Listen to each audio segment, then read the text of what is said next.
on here, but this story right here, I just really wanted to get it out to see if anybody else had heard about it before. I bet you haven't. I bet you haven't. So we're gonna open up at okay. It's late 70s, early 1980, New York. Party time. You go into a bar, and it's a hot bartender in there named Bobby, and a drag performer who is performing at this particular nightclub who goes by Diane because people say he favored Diana Ross so much. So that's who he impersonated all the time. So they get to dating, and Bobby, the bartender, he didn't let his new boyfriend, Diane, know that he was running from the Navy. He had just taken off, and, they don't play with that. They came and locked him up. And so Diane was like, oh, well, I'll never see him again.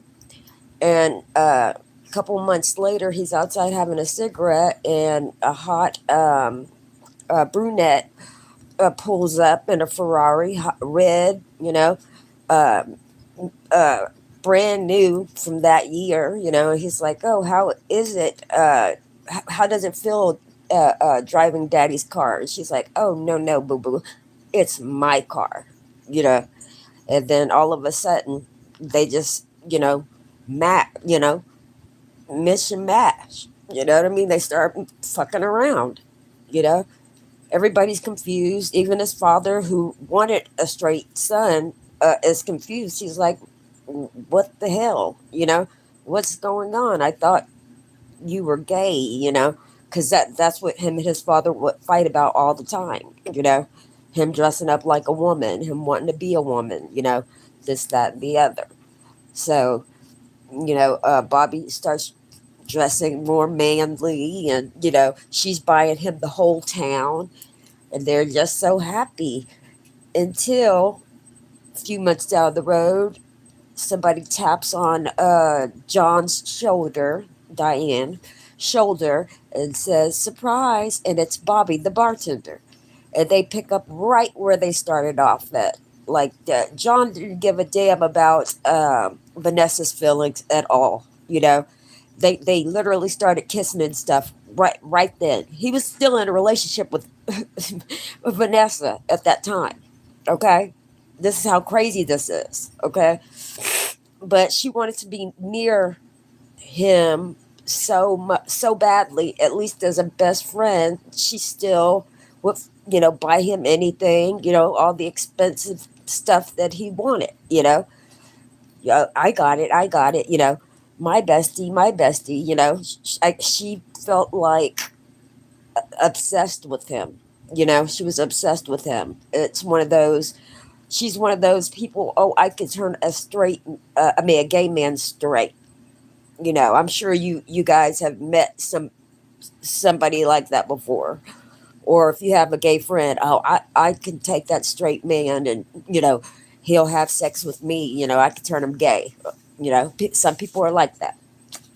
Well, so they're still hanging around and stuff like that, but the reason your ex is your ex is because they ain't around no more. Okay, they should have known that that would not work. Her being the best friend, and always in between her and Bobby's going ons.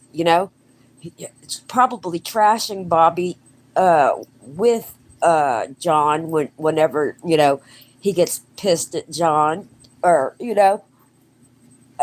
so uh, on the other side of things, Bobby doesn't want to be with a transgender woman.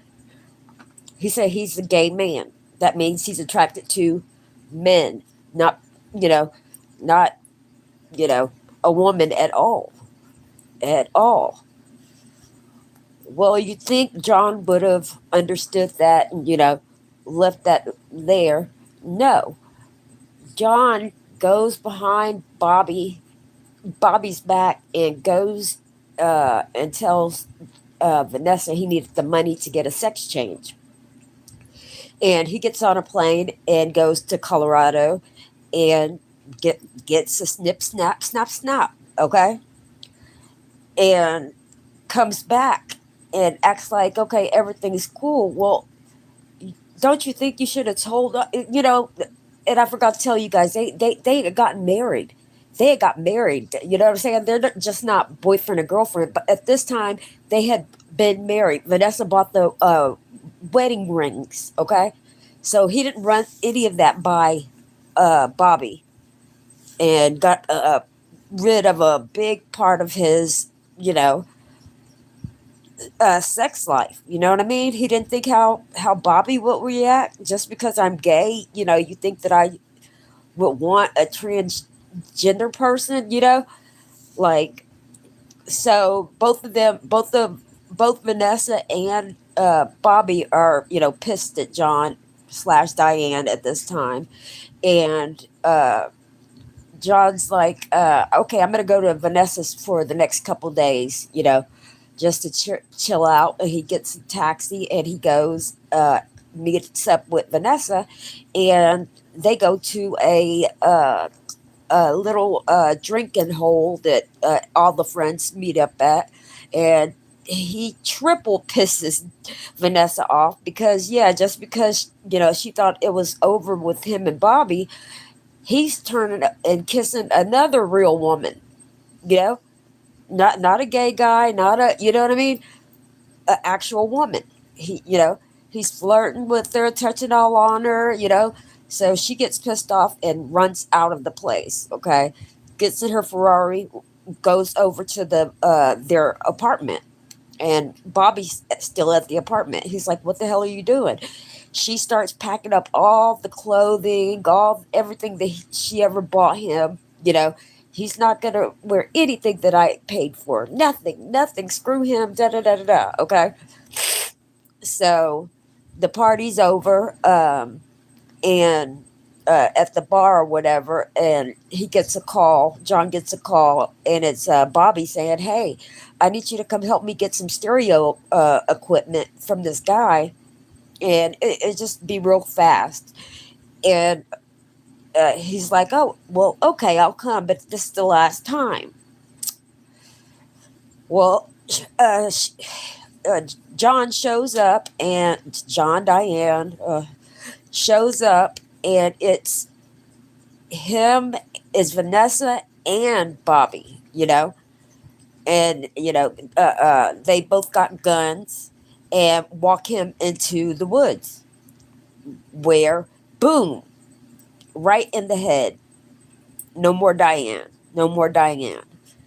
But these great detectives, these great detectives that committed this murder, on a whim, uh, took the same sheets that are on Vanessa's bed. Took she's so petty. She took the expensive heels that she let John borrow that night, and all the friends knew that. All the friends that were there at the drinking and stuff like that. Yeah, those little pearly things. All the friends were like, okay, if John is missing, then why the hell is his shoes here? You know what the hell's going on? And Vanessa, where are your sheets and stuff at? They're clocking all the tea. You know, better than the police.